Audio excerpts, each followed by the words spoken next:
Hello friends, welcome back to my YouTube channel. और जैसे कि सबको पता है कि अब दुर्गा पूजा स्टार्ट होने वाला है, जिसका हम लोग को बहुत बेसब्री से इंतज़ार भी रहता है। और आपको पता है एक चीज़ की नहीं, मेरा तो फेवरेट है यार ये पूजा। और ख़ास करके अष्टमी की वो जो मेला लगता है ना यार, कसम से बहुत अच्छा लगता है मुझे।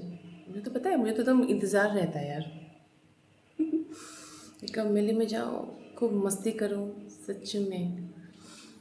और अब क्या है कि मैं आप लोगों को एक स्टोरी सुनाना चाहती हूँ, जो कि माँ दुर्गा के ऊपर ही है, मेरी फेवरेट माँ। तो देखिए, होता क्या है ना कि एक महिषासुर नाम का बहुत ही शक्तिशाली दानव रहता है। नाम तो आप लोगों ने भी सुना ही होगा। तो वो इतना मतलब शक्तिशाली होता है ना कि वो बहुत कठोर तपस्या करता है, एकदम बहुत कठोर तपस्या। और किस लिए करता है कठोर तपस्या? सिर्फ इसलिए कि वो जो ब्रह्मा जी है ना, उनको प्रसन्न करने के लिए, कि कैसे वो बस प्रसन्न हो जाए और मुझे जो है वरदान दे दे। किसी का वरदान बताइए? अमर होने का। सोचिए कितना चालाक था। तो उसने वो तपस्या की, बहुत ही कठोर तपस्या की उसने। और ऐसा नहीं है, उसने भगवान ब्रह्मा जी को प्रसन्न भी किया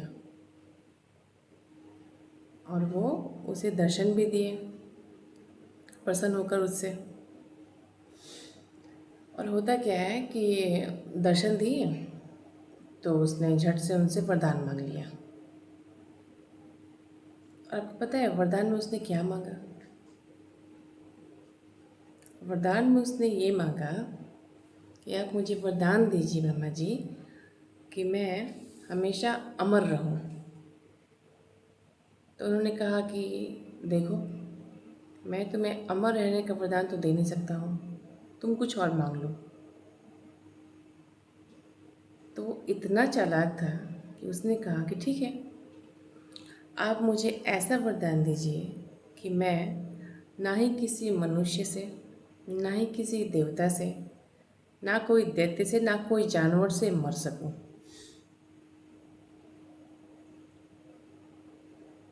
तो उन्होंने कहा कि ब्रह्मा जी ने भी कुछ देर सोचा, फिर कहा ठीक है, मैं तुम्हें ये वरदान देता हूँ कि तुम किसी भी पुरुष के हाथों से नहीं मरोगे।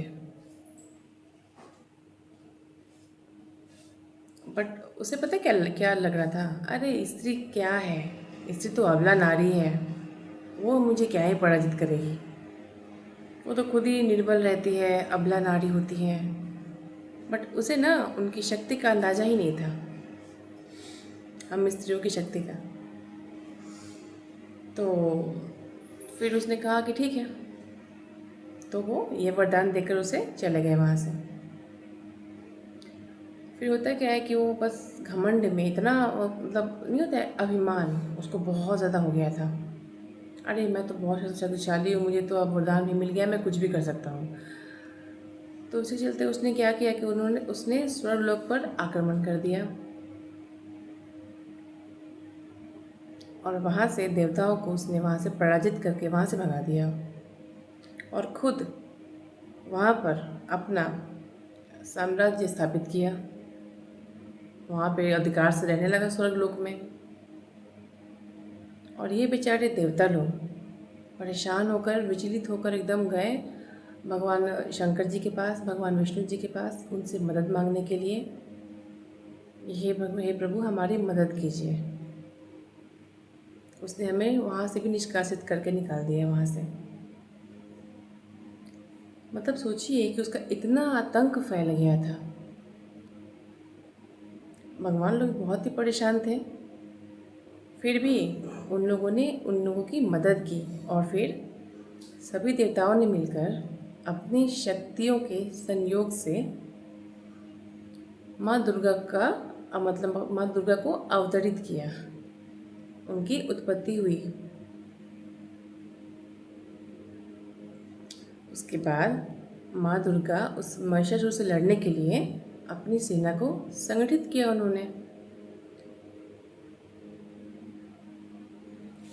फिर क्या हुआ कि वो उस दानव से 9 दिनों तक लड़ी। 9 दिनों तक माँ दुर्गा और उस राक्षस के बीच में लड़ाइयाँ हुई। और अंत में क्या हुआ बताइए आप ही। कहा जाता है ना कि सत्य की हमेशा ही जीत होती है, वही हुआ। उस राक्षस को उन्होंने मार गिराया अंत में। और इसी विजय के कारण उन्हें महिषासुर मर्दिनी नाम से भी पुकारते हैं हम लोग।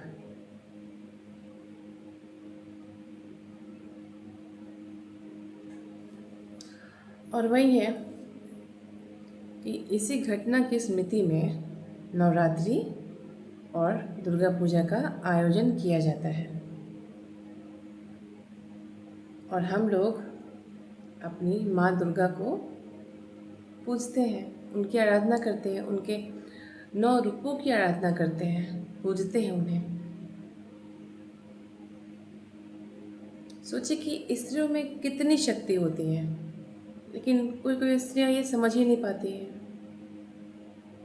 अरे हम भी माँ दुर्गा के ही रूप हैं। जिस दिन आप लोग ये समझ लीजिएगा ना, कोई हमारा कुछ नहीं बिगाड़ पाएगा। कोई भी राक्षस दानव ऐसे कोई भी हमारा कुछ नहीं बिगाड़ सकेगा। यार बी लाइक माँ दुर्गा। उन्होंने ऐसा क्यों किया? हमें ये सीख देने के लिए कि हमारे अंदर भी बहुत शक्ति है, बहुत कुछ कर सकते हैं हम लोग। अब जैसे कि देखिए, ये हमारी दुर्गा माँ के 9 रूप हैं। जैसे कि पहली हुई शैलपुत्री हो गई, दूसरी ब्रह्मचारिणी हो गई, तीसरी हो गई चंद्रघंटा, चौथी कुष्मांडा, पांचवी स्कंद माता, छठी कात्यायनी, सातवीं कालरात्रि, आठवीं महागौरी और 9वीं सिद्धिदात्री। सोचिए उनके इतने सारे रूप हैं। और हम अपने नेक्स्ट एपिसोड में इन्हीं सारे रूपों के बारे में आपसे चर्चा करेंगे। तब तक के लिए